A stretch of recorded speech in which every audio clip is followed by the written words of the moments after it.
Good evening. The television and radio stations of the United States and their affiliated stations are proud to provide facilities.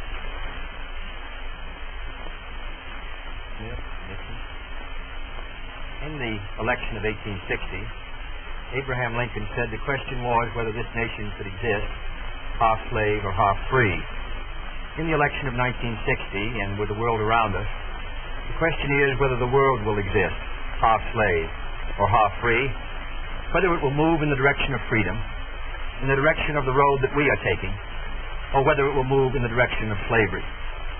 I think it will depend in great measure upon what we do here in the United States, on the kind of society that we build, on the kind of strength that we maintain. We discussed tonight domestic issues, but I would not want that to be any implication to be given that this does not involve directly our struggle with Mr. Khrushchev for survival. Mr. Khrushchev is in New York, and he maintains the communist offensive throughout the world because of the productive power of the Soviet Union itself. The Chinese communists have always had a large population, but they are important and dangerous now because they are mounting a major effort within their own country. The kind of country we have here, the kind of society we have, the kind of strength we build in the United States will be the defense of freedom. If we do well here, if we meet our obligations, if we're moving ahead, then I think freedom will be secure around the world. If we fail, then freedom fails. Therefore, I think the question before the American people is, are we doing as much as we can do? Are we as strong as we should be? Are we as strong as we must be if we're going to maintain our independence? And if we're going to maintain and hold out the hand of friendship to those who look to us for assistance, to those who look to us for survival. I should make it very clear that I do not think we're doing enough, that I am not satisfied as an American with the progress that we are making. This is a great country, but I think it could be a greater country. And this is a powerful country, but I think it could be a more powerful country. I'm not satisfied to have 50% of our steel mill capacity unused. I'm not satisfied when the United States had last year the lowest rate of economic growth of any major industrialized society in the world, because economic growth means strength and vitality. It means we're able to sustain our defenses. It means we're able to meet our commitments abroad. I'm not satisfied when we have over $9 billion worth of food, some of it rotting, even though there is a hungry world, and even though 4 million Americans wait every month for a food package from the government, which averages 5 cents a day per individual. I saw cases in West Virginia, here in the United States, where children took home part of their school lunch in order to feed their families, because I don't think we're meeting our obligations towards these Americans. I'm not satisfied when the Soviet Union is turning out twice as many scientists and engineers as we are. I'm not satisfied when many of our teachers are inadequately paid, or when our children go to school part-time shifts. I think we should have an educational system second to none. I'm not satisfied when I see men like Jimmy Hoffa in charge of the largest union in the United States, still free. I'm not satisfied when we are failing to develop the natural resources of the United States to the fullest. Here in the United States, which developed the Tennessee Valley, and which built the Grand Coulee and the other dams in the northwest United States, at the present rate of hydropower production, and that is the hallmark of an industrialized society, the Soviet Union by 1975 will be producing more power than we are. These are all the things, I think, in this country that can make our society strong or can mean that it stands still. I'm not satisfied until every American enjoys his full constitutional rights. If a Negro baby is born, and this is true also of Puerto Ricans and Mexicans in some of our cities, he has about 1/2 as much chance to get through high school as a white baby. He has 1/3 as much chance to get through college as a white student. He has about 1/3 as much chance to be a professional man, about 1/2 as much chance to own a house. He has about 4 times as much chance that he'll be out of work in his life as the white baby. I think we can do better. I don't want the talents of any American to go to waste. I know that there are those who say that we want to turn everything over to the government. I don't at all. I want the individuals to meet their responsibilities. And I want the states to meet their responsibilities. but I think there is also a national responsibility.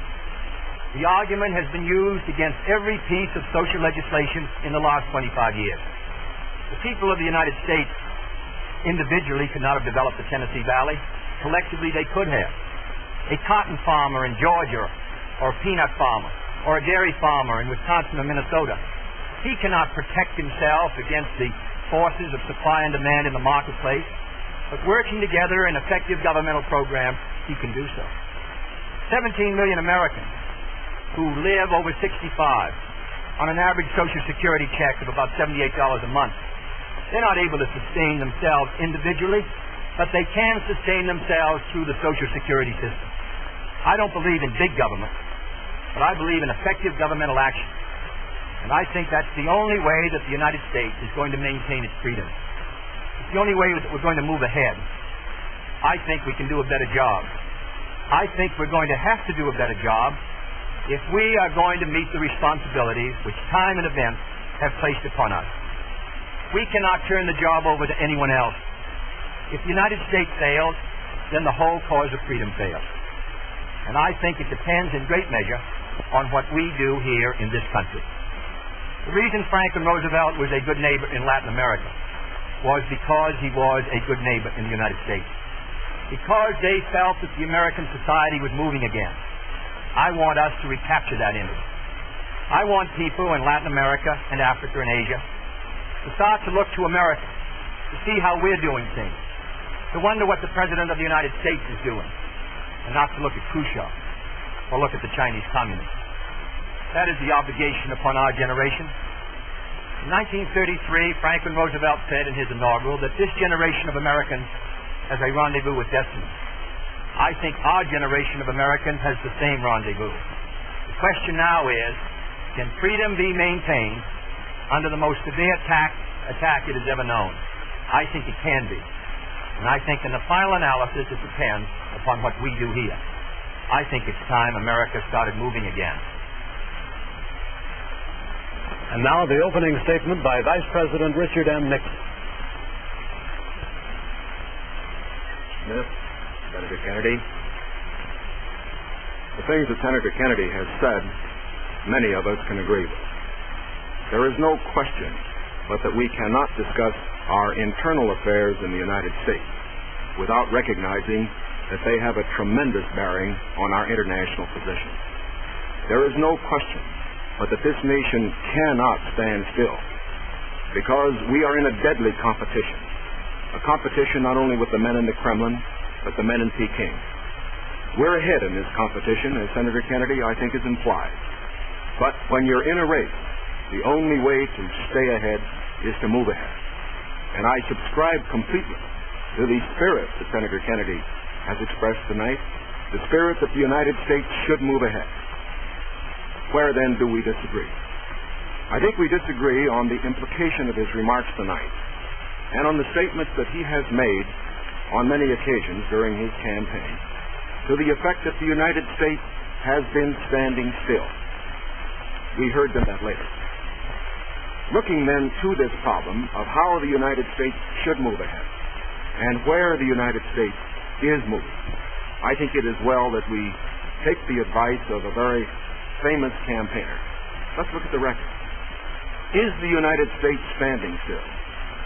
Is it true that this administration that Senator Kennedy has charged has been an administration of retreat, of defeat, of stagnation?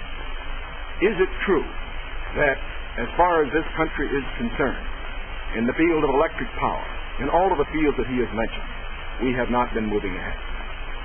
Well, we have a comparison that we can make. We have the record of the Truman administration of 7.5 years and the 7.5 years of the schools.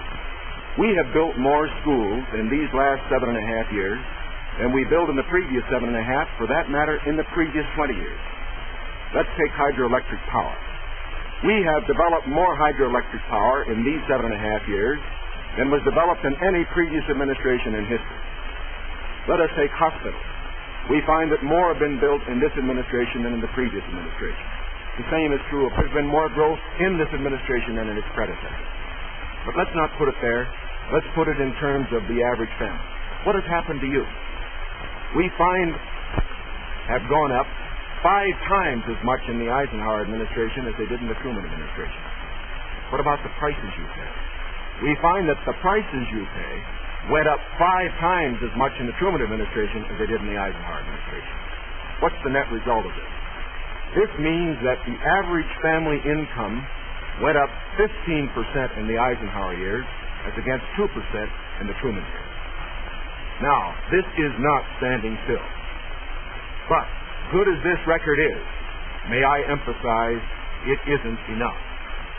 A record is never something to stand on. It's something to build on. And in building on this record, I believe that we have the secret for progress. We know the way to progress. And I think, first of all, our own record proves that we know the way. Senator Kennedy has suggested that he believes he knows the way. I respect the sincerity with which he makes that suggestion. But on the other hand, when we look at the various programs that he offers, they do not seem to be new. They seem to be simply retreads of the programs of the Truman administration which preceded it. And I would suggest that during the course of the evening he might indicate those areas in which his programs are new, where they will mean more progress than we have then. What kind of programs are we for? We are for programs that will expand educational opportunities, that will give to all Americans their equal chance for education, for all of the things which are necessary and dear to the hearts of our people. We are for programs, in addition, which will see that our medical care for the aged is much better handled than it is at the present time. Here again, may I indicate that Senator Kennedy and I are not in agreement as to the aim. We both want to help the old people. We want to see that they do have adequate medical care. The question is the means. I think that the means that I advocate will reach that goal better than the means that he advocates. I could give better examples, but for whatever it is, whether it's in the field of housing, or health, or medical care, or schools, or the development of electric power, we have programs which we believe will move America, move her forward, and build on the wonderful record that we have made over these past 7.5 years. Now, when we look at these programs, might I suggest that in evaluating them, we often have a tendency to say that the test of a program is how much you're spending. I will concede that in all the areas to which I have referred, Senator Kennedy would have the federal government spend more than I would have it spend. I costed out the cost of the Democratic platform. It runs a minimum of $13.2 billion a year more than we are presently spending, to a maximum of $18 billion a year more than we're presently spending. Now, the Republican platform will cost more, too. It will cost a minimum of $4 billion a year more, a maximum of $4.9 billion a year more than we're presently spending. Now, does this mean that his program is better than ours? Not at all. Because it isn't a question of how much the federal government spends. It isn't a question of which government does the most. It's a question of which administration does the right thing. And in our case, I do believe that our programs will stimulate the creative energies of 180 million free Americans. I believe the programs that Senator Kennedy advocates will have a tendency to stifle those creative energies. I believe, in other words, that his programs would lead to the stagnation of the motive power that we need in this country to get progress. The final point that I would like to make is this. Senator Kennedy has suggested in his speeches that we lack compassion for the poor, for the old, and for others that are unfortunate.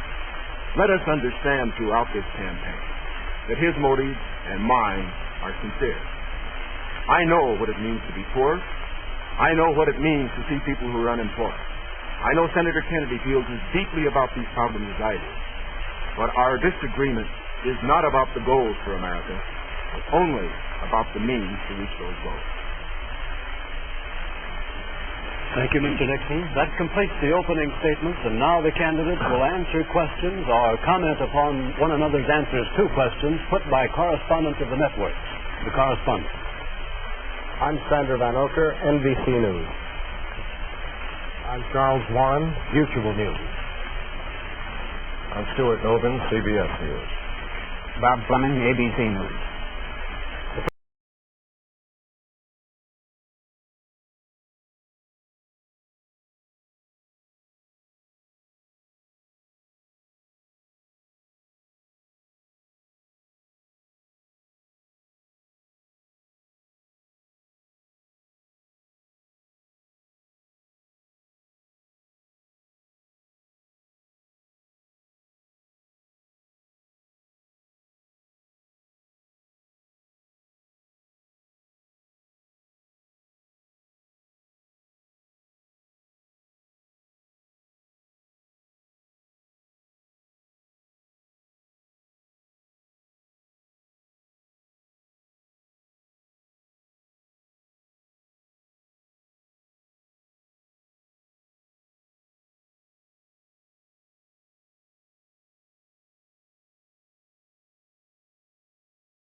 Mr. Nixon, would you like to comment on that statement? The next question, Mr. Novin. Mr. Vice President, your campaign stresses the value of your 8-year experience. And the question arises as to whether that experience was as an observer or as a participant or as an initiator of policy making. Would you tell us, please, specifically what major proposals you have made in the last... Difficult to cover them in 2.5 minutes. I would suggest that these proposals could be mentioned. First, after each of my foreign trips, I have made recommendations that have been adopted. For example, after my first trip abroad, I strongly recommended that we increase our exchange programs, particularly as they related to exchange of persons, of leaders in the labor field and in the information field. After my trip to South America, I made recommendations that a separate inter-American lending agency be set up, which the South American nations would like much better than to participate in the lending agencies which treated all the countries of the world the same. I have made other recommendations after each of the other trips. For example, after my trip abroad to Hungary, I made some recommendations with regard to the Hungarian refugee situation, which were adopted not only by the President, but some of them were enacted into law by the Congress. Within the administration, as a chairman of the President's Committee on Price Stability and Economic Growth, I have had the opportunity to make recommendations which have been adopted within the administration and which I think have been reasonably effective. I know Senator Kennedy suggested in a speech at Cleveland yesterday the United States. Well, I would say in the latter that and that's what I found that somewhat unsatisfactory about the figures, Mr. Nixon, that you used in your previous speech. When you talked about the Truman administration, Mr. Truman came to office in 1944 and at the end of the war, and for 7.5 years. And comparing him to the last 8 years, I prefer to take the overall percentage record of the last 20 years of the Democrats and the 8 years of the Republicans to show an overall period of growth. In regard to price stability, I'm not aware that committee did produce recommendations that ever were certainly before the Congress from the point of view of legislation in regard to controlling prices. In regard to the exchange of students with labor unions, I am chairman of the subcommittee on Africa, and I think that one of the most unfortunate phases of our policy towards that country was the very minute number of exchanges that we had. I think it's true of Latin America also. We did come forward with a program of students for the Congo of over 300, which was more than the federal government had for all of Africa the previous year. So that I don't think that we have moved, at least in those two areas, with sufficient vigor. The next question to Senator Kennedy from Mr. Warren. Senator Kennedy, during your brief speech a few minutes ago, you mentioned farm surpluses. I'd like to ask this. It's a fact, I think, that presidential candidates traditionally make promises to farmers. Lots of people, I think, don't understand why the government pays farmers for not producing certain crops, or paying farmers if they overproduce, for that matter. Let me ask, sir, why can't the farmer operate like the businessman who operates a factory? If an auto company overproduces a certain model car, Uncle Sam doesn't step in and buy up the surplus. Why this constant courting of the farmer? Well, because I think that if the federal government moved out of the program and withdrew its support, then I think you would have complete economic chaos. The farmer plants in the spring and harvests in the fall. There are hundreds of thousands of them.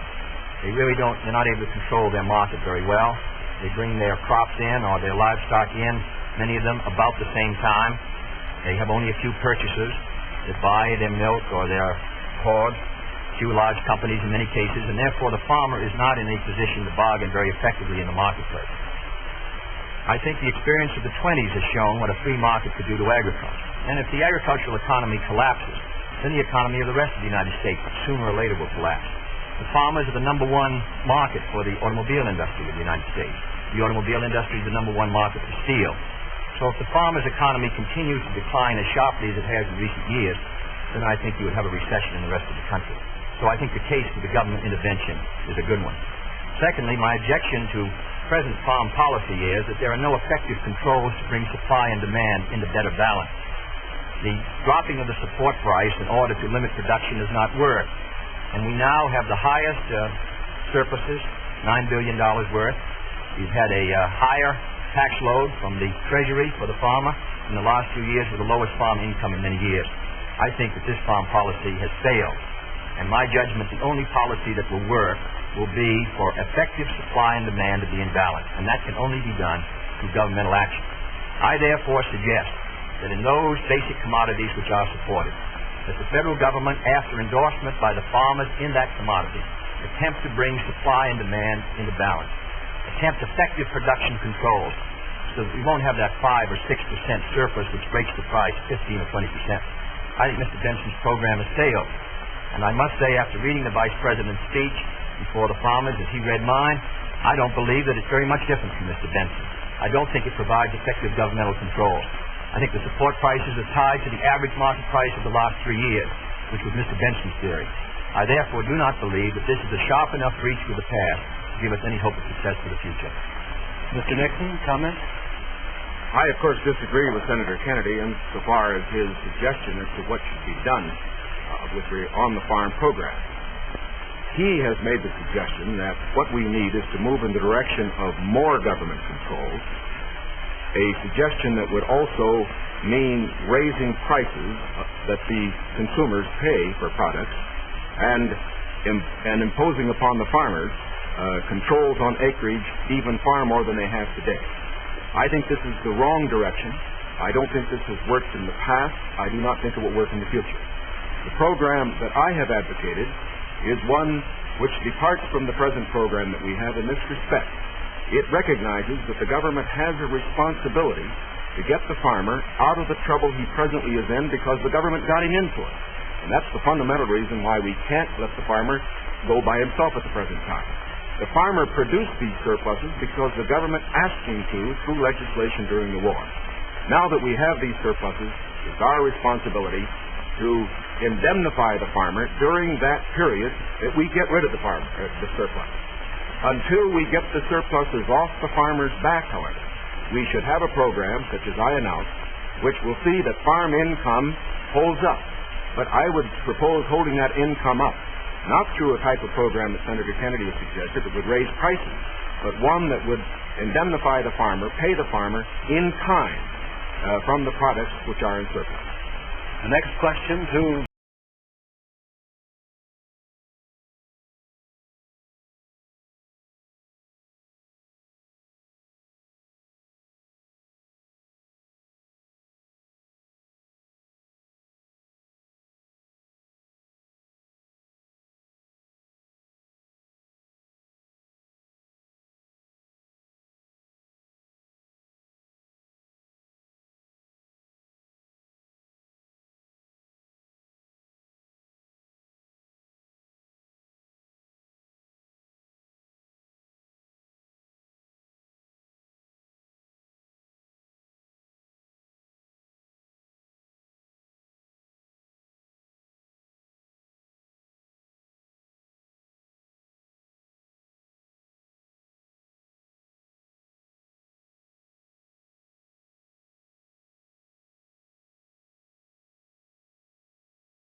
as far as what experience counts and whether that is experience that counts, that isn't for me to say. I can only say that my experience is there for the people to consider. Senator Kennedy's is there for the people to consider. As he pointed out, we came to the Congress in the same year, now have the opportunity to evaluate his as against mine, and I think both he and I are going to abide by whatever the people decide. Senator Kennedy? Well, I'll just say that the The question is of experience, and the question also is what our judgment is of the future, and what our goals are for the United States, and what ability we have to implement those goals. Abraham Lincoln came to the presidency in 1860 after a rather little-known session in the House of Representatives, and after being defeated for the Senate in 58 and was a distinguished president. There is no certain road to the presidency. There are no guarantees that if you take one road or another that you will be a successful president. I have been in the Congress for 14 years. I have voted in the last 8 years, and the Vice President was presiding over the Senate, which candidate and which party to meet the problems that the United States is going to face in the future. The next question to Senator Kennedy from Mr. Novus. Senator Kennedy, in connection with these problems of the future that you speak of and the program that you enunciated earlier in your direct talk, you call for expanding some of the welfare programs for schools, for teacher salaries, medical care, and so forth, but you also called for reducing the federal debt. And I'm wondering how you, if you're president in January, would go about paying the bill for all this. Does this mean that I did not advocate reducing the federal debt because I don't believe that you're going to be able to reduce the federal debt very much in 1961, 2, or 3. And if you have heavy obligations which affect our security, which we're going to have to meet, and therefore I've never suggested we should be able to retire the debt substantially or even at all in 1961 or 2. Senator, I believe in one of your speeches you suggested that reducing the interest rate would help toward... No, not reducing it. However, the kind of programs that I talk about, in my judgment, are fiscally sound. Medical care for the aged, I would put under Social Security. Vice President and I disagree on this. The program, the Nixon or the Nixon-Javits program, would have cost, if fully used, $600 million by the government per year and $600 million by the state. The program which I advocated, which failed by 5 votes in the United States Senate, would have put medical care for the aged in Social Security and would have been paid for through the Social Security system and the Social Security tax. Secondly, I support federal aid to education and federal aid for teacher salaries. I think that's a good investment. I think we're going to have to do it. And I think to heap the burden further on the property tax, which is already strained in many of our communities, will ensure, in my opinion, that many of our children will not be adequately educated and many of our teachers not adequately compensated. There is no greater return to an economy or to a society than an educational system second to none. On the question of the development of natural resources, I would pay as you go, in the sense that they would be balanced and the power revenues would bring back sufficient money to finance the projects, in the same way as the Tennessee before us all. Faces all Republicans and all Democrats is, can freedom in the next generation conquer, or are the communists going to be successful? That's the great issue. And if we meet our responsibilities, I think freedom will conquer. If we fail to move ahead, if we fail to develop sufficient military and economic and social strength here in this country, then I think that the tide could begin to run against us. And I don't want historians 10 years from now to say, these were the years when the tide ran out for the United States. I want them to say, these were the years when the tide came in. These were the years when the United States started to move again. That's the question before the American people, and only you can decide what you want this country to be, what you want to do with the future. I think we're ready to move, and it is to that great task, if we're successful, that we will address ourselves. Thank you very much, gentlemen. This hour has gone by all too quickly. Thank you very much for permitting us to present the next President of the United States on this unique program. I've been asked by the candidates to thank the American networks and the affiliated stations for providing time and facilities for this joint appearance. Other debates in this series will be announced later and will be on different subjects. This is Howard K. Smith. Good night from Chicago.